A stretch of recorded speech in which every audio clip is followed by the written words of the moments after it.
இடைவிடா சகாயத்தாய்க்கு ஜெபம். தந்தை, மகன், தூய ஆவியாரின் பெயராலே ஆமென். ஓ இடைவிடா சகாயத்தாயே, நீர் அருள் நிறைந்தவள், தாராள குணமுடையவள்.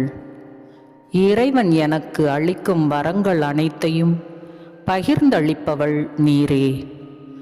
பாவிகளின் நம்பிக்கை நீரே.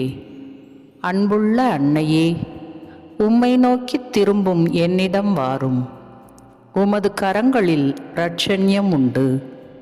நான் உமது கரங்களில் ஒப்படைக்கப்பட்டிருக்கிறேன். நான் உமது பிள்ளை. அன்பு நிறைந்த அன்னையே, என்னை பாதுகாத்தருளும். ஏனெனில் உமது பாதுகாவலில் இருந்தால் எனக்கு பயமில்லை. கிறிஸ்துநாதரிடமிருந்து எனக்கு பாவ மன்னிப்பை பெற்றுத்தருகிறீர். கிறிஸ்துவோடு ஒன்றித்திருக்கும் நீர் நரகத்தை விட சக்தி நிறைந்தவளாயிருக்கிறீர்.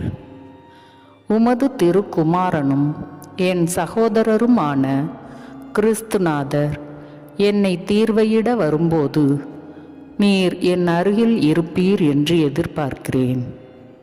சோதனை வேளையில் உமது சகாயத்தை தேட அசட்டை செய்வதால் என் ஆத்துமத்தை இழந்து விடுவேனோ என்று பயப்படுகிறேன்.